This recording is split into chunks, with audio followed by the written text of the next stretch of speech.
itu baru Indonesia. Tadi Anton bilang tambah satu Mas, Maroko. Tapi kalau dilihat juga mengapa tidak ada satu negara Arab pun yang mau menjadi. Halo, selamat malam saudara. Bola liar kembali menggelinding ke hadapan Anda. Timur Tengah makin tegang, Iran dan Amerika Serikat diambang perang. Baranya sudah ada. Presiden Donald Trump mengerahkan 2 grup serang kapal induk, mengancam Iran jika perundingan gagal mencapai kesepakatan. Tak mau kalah gertak, pemimpin tertinggi Iran, Ayatollah Ali Khamenei, mengancam menenggelamkan kapal perang Amerika Serikat. Indonesia memang tak terseret langsung. Namun, upaya Republik Indonesia mendorong perdamaian di Gaza lewat keanggotaan Indonesia di Board of Peace bakal kian terjal. Kaki Indonesia rawan terjebak perangkap geostrategis di kawasan Timur Tengah, di mana aktor regional utama terlibat konflik proksi yang rumit. Jika Amerika Serikat Iran jadi perang, apakah Board of Peace tetap relevan atau sebaliknya bakal jadi langkah diplomatik yang sia-sia? Apakah Board of Peace masih memberi ruang diplomatik bagi Indonesia untuk menyuarakan kepentingan Palestina yang bertahun-tahun jadi objek konflik proksi aktor regional dan global? Saudara, inilah Bola Liar bersama saya, My Sister Tarigan. Untuk membahasnya sudah hadir di studio, saya menyapa Respirator Sadam Al-Jihad, staf khusus Kepala Staf Kepresidenan. Selamat malam. Selamat. Muhammad Jumhur Hidayat, Ketua Umum KSPSI. Selamat malam, Pak. Marsudi Syuhud, Wakil Ketua Umum MUI. Selamat malam, Pak. Assalamualaikum.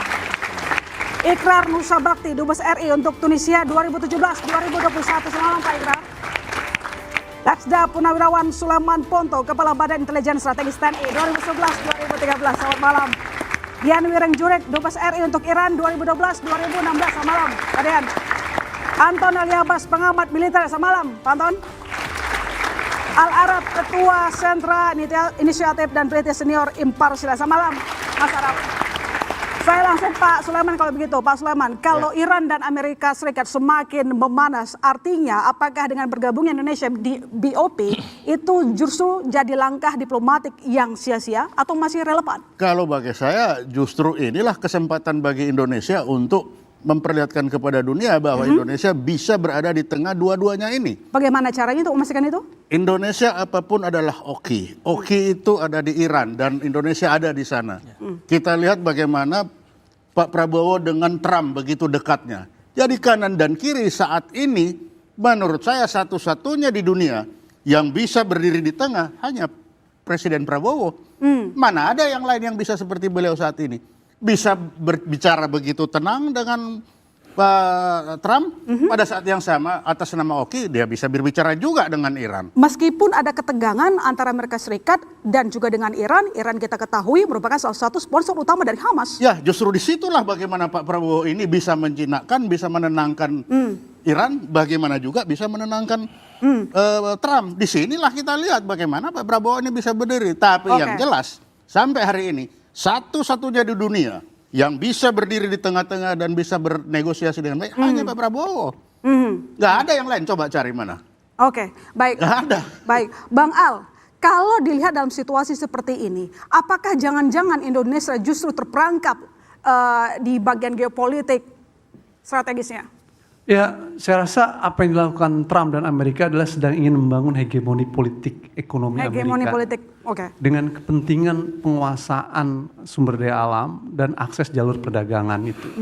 Apa yang terjadi dalam konteks Maduro di Venezuela, dalam konteks Iran saat ini, dalam konteks BOP, penolakan dalam hukum internasional, itu menunjukkan bagaimana Trump membangun langgam politik yang melawan hukum internasional. Itu yang pertama. Karena dia nggak peduli dengan hukum internasional. Konsekuensinya, jika Indonesia gabung dalam BOP, di mana Trump menjadi ketua di dalamnya dan menentukan banyak pihak, maka sesungguhnya Indonesia masuk dalam langgam politik Trump tuh. Nah, dalam konteks itu, ini sesungguhnya sesuatu yang menempatkan Indonesia dalam ruang langgam politik Trump itu sendiri, sehingga ini sesuatu yang buat Indonesia keluar dari track selama ini tuh dalam konteks Palestina ataupun dalam konteks Iran. Nah, yang kedua adalah saya ingin bilang bahwa yang dibilang tadi Pak Ponto bahwa Prabowo bisa melakukan negosiasi dengan Trump gitu. dalam konteks kedua belah pihak. Dalam BOP, piagam BOP, kita bisa cek satu persatu. Trump memiliki kewenangan yang sangat luas dan penuh menentukan dalam semua hal. Sehingga kemudian dalam konteks itu nggak ada ekualitas di dalam BOP itu. Nggak ada ekualitas, nggak ada kesetaraan. Hanya Trump yang menentukan. Oke. Nah dalam pilihan itu, kalau dibilang Prabowo bisa membangun negosiasi, komunikasi dengan Trump, itu sesuatu yang mustahil karena Trump lah yang menentukan BOP, membuat BOP dan penentu di dalam BOP sendiri. Nah yang kedua juga, kalau BOP dirancang untuk membangun perdamaian, maka dalam teori conflict resolution, syarat mediasi atau ketua dalam perdamaian itu harus dua, Mbak. Yang pertama dia harus independen, yang kedua dia harus memiliki integritas. Donald Trump tidak memenuhi itu. Oke. Kebijakan politik Trump dalam konteks Israel-Palestina, dalam konteks Timur Tengah, itu selalu pro terhadap Israel. Oke. Ketika Trump terpilih pertama, apa yang dia lakukan? Dia mengiyakan pemindahan ibu kota Israel dari Tel Aviv ke Yerusalem. Itu. Sementara Yerusalem adalah wilayah yang masih dispute. Kedua, Trump melakukan pengakuan terhadap Israel dalam dataran tinggi Golan yang dimiliki Suriah, yang sampai sekarang masih dispute. Diakui oleh Trump sebagai milik Israel, padahal itu masih dispute. Artinya Trump sangat pro terhadap Israel.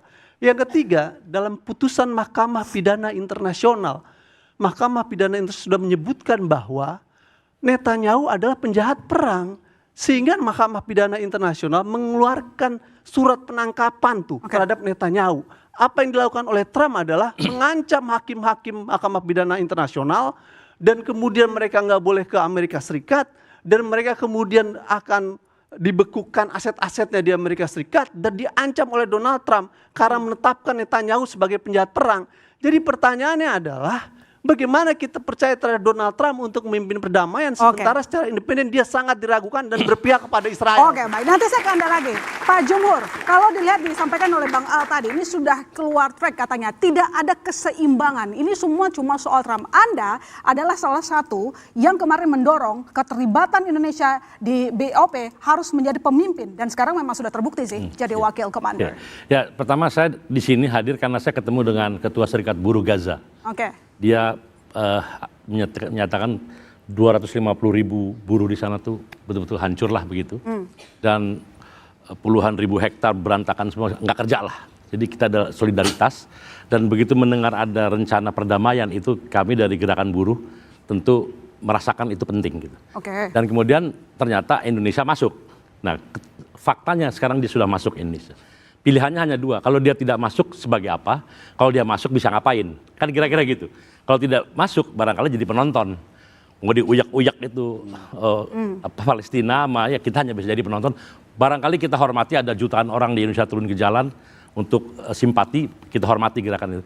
Tapi sekecil apapun peluang ketika ada di meja perundingan, itu menurut saya hal yang sangat positif gitu. Karena itu bahkan kita mendesak, oke, Prabowo di situ presiden, tapi kita minta punya peran yang berlebih di situ, ikut menentukan kebijakan dari ini semua. Dan soal Iran ya, soal Iran dengan Amerika, saya rasa sih, ini feeling saya ya, itu nggak mungkin terjadi. Karena apa? Karena tidak ada perdamaian di Gaza, Timur Tengah, kalau terjadi instabilitas di Middle East. Jadi ya omong kosong itu semua, BOP semua omong kosong, berarti Trump juga omong kosong juga gitu. Dan apalagi sekarang kita tahu, Iran juga udah mengunci. Ada sekitar 11-12 pangkalan militer yang 50.000 orang Amerika yang setiap saat bisa dihantam sama rudalnya itu. Itu juga bisa diperhitungkan yang sangat serius gitu. Jadi saya rasa jalan terus aja. Anda memang sangat percaya terhadap keterlibatan BOP, Indonesia di BOP. Tapi tadi disampaikan oleh Bang Al, ini justru ini dikendalikan oleh Trump. Ada potensi seperti itu. Saya katakan gini, kita ada di dalam, masih bisa ngebisikin, jangan. Tapi kalau kita ada di luar, kita nggak bisa sama sekali. Saya bilang, sekecil apapun peluang sekarang tidak kecil. Sekarang jadi wakil komandan gitu. Dan yang kedua, kita juga harus melihat Trump itu tidak di dalam ruang vakum. Di negaranya sendiri perlawanan terhadap Trump luar biasa. Bahkan Trump yang narsistis ini dia juga ingin dapat piala Nobel. Jadi dia tuh sekarang jangan-jangan memang dia serius pengen ada perdamaian di mana-mana dengan tangannya dia gitu loh. Ini kalau dalam politik luar negeri namanya realisme klasik. Jadi hubungan internasional bergantung pada individu. Nah sekarang kita Trump masih menganut itu. Nah mudah-mudahan dia antar narsistiknya itu ya bisa menghasilkan sesuatu yang baik. Oke. Itu saja sementara kira-kira. Baik, gitu. Pak Ikrar, mau di dalam maupun di luar, dampaknya sama aja nggak sih terhadap Indonesia kalau ada di BOP seperti ini? Bisa mendamaikan Palestina? Nggak Dengan mungkin. Israel? Nggak mungkin. Nggak mungkin. Meskipun sekarang mereka berada di wakil komandan katanya. Kenapa? Ya kenapa ya? Karena Presiden Prabowo tidak pernah menyatakan untuk kemudian bagaimana langkah itu Indonesia untuk memperjuangkan kemerdekaan Palestina. Prabowo dan juga Menteri Luar Negeri Sugiono hanya bicara mengenai bahwa kita two-state solution. Tapi how? Caranya gimana? Nggak ada. Dan kita juga tahu ya bahwa masuknya Indonesia dalam BOP itu mau ya, itu saya baca Kompas ya, termasuk juga saya ngikutin Kompas TV ya, itu baru Indonesia. Tadi Anton bilang tambah satu Mas Maroko.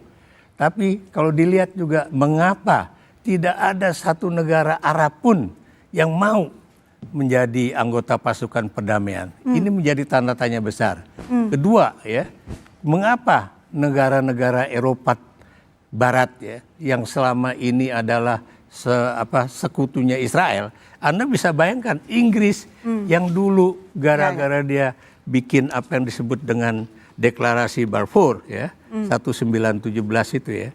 Itu kemudian dia adalah pendiri negara yang namanya Israel ya. Tapi sekarang nggak mau menjadi anggota dari BOP. Lihat Prancis, bagaimana Prancis marah ya, Presiden Prancis marah. Mengapa kok itu wakil dari Eropa kok ada di situ? Padahal dia tidak tanya dulu pada kita. Perlu nggak ke situ? Anda lihat Jerman, nggak ada negara-negara Eropa Barat ya yang sekutu Amerika Serikat, bahkan Selandia Baru, Australia itu nggak mau menjadi anggota BOP, termasuk juga Tahta Suci Vatikan. Oke, Pak Ikrar, saya mau tanya soal pengiriman pasukan. Kalau kita lihat beberapa negara, banyak negara yang nggak mau, tapi Indonesia terdepan mengirimkan. Sebenarnya ada apa? Kekhawatiran apa di sana? Gini ya, ini terus terang ya, saya kan mengikuti masalah pengiriman kita sebut Kongga ya, kontingen Garuda. Selama ini kita dari Garuda 1 sampai Garuda yang terakhir itu adalah kontingen dengan baret biru PBB, mandatnya dari PBB, dan ini adalah pasukan perdamaian, bukan kemudian pasukan yang kemudian ingin melakukan sesuatu yang katanya ini nanti terkait dengan apa yang dimandatkan oleh PBB melalui BOP. Tapi Anda lihat, mandat PBB itu kan juga tidak keras-keras amat. Maksud saya setiap 6 bulan sekali ini akan dinilai apakah BOP itu melanggar atau tidak melanggar. Dan sekarang kalau saya mau tanya pada Anda ya, ini pasukan kita itu akan ditaruh di mana? Ya. Karena Hamas sudah bilang, hati-hati Bung, Anda jangan masuk ke wilayah kami. Karena kalau Anda masuk ke wilayah kami, bagaimana Anda adalah saudara kami dari tahun 1955, ya, Bung Karno sudah menyatakan kita mendukung kemerdekaan Palestina. Ini nothing to do dengan agama. Ini something to do dengan penjajahan. Jadi rawan dengan gesekan di sana ya Pak Ikrar? Kenapa? Akan rawan gesekan. Oh iya, betul ya. Jadi ini yang kemudian yang jadi pertanyaan saya, pasukan seperti apa yang akan dikirim Indonesia dengan jumlah 8.000 orang, ini akan berada di mana? Apakah berada di Gaza ataukah berada di luar? Dan jangan lupa, mengapa negara-negara Eropa Barat ya, yang tadi saya katakan sekutu Amerika Serikat, tidak mau masuk ke BOP, karena Trump itu tidak tahu kita batasannya. Tadi Bung Al sudah mengatakan bagaimana dia menculik Presiden Venezuela. Sekarang dia lagi bermain di Kuba, ya. Dan kemudian ini sekarang lagi bermain di Iran. Anda tahu antara Iran dengan kasus di Gaza tersebut, ini ada kaitannya. Gerakan Trump itu adalah satu tujuannya, apa?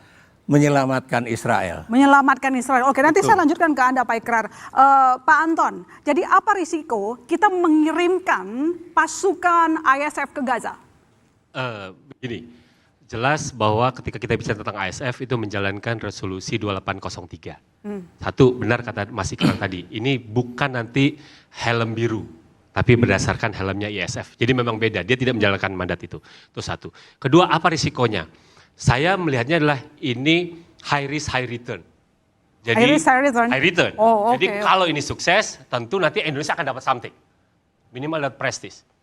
Kita sudah banyak tadi Mas Ikrar bilang, dari Konga sampai Unifil, Monusco dan lain-lain, sudah berapa banyak posisi komandan yang kita ambil, raih. Itu sedikit. Tapi yang ini kita langsung dapat posisi wadan, wakil komandan. Yang jelas itu prestisius. Itu bisa akan kita lihat, itu adalah bentuk apresiasi sebenarnya. Oke. Gitu, itu satu. Kedua, pembicaraannya belum selesai. Tadi kalau Mas Ikrar bilang, ini mau ditaruh di mana, berapa banyak, operasional seperti apa, ini belum selesai. Setelah pertemuan nanti yang ada di Washington, itu akan dilanjutkan namanya 4-star General Meeting. Nanti akan kita bicara pada level operasional ketika nanti bicara ISF.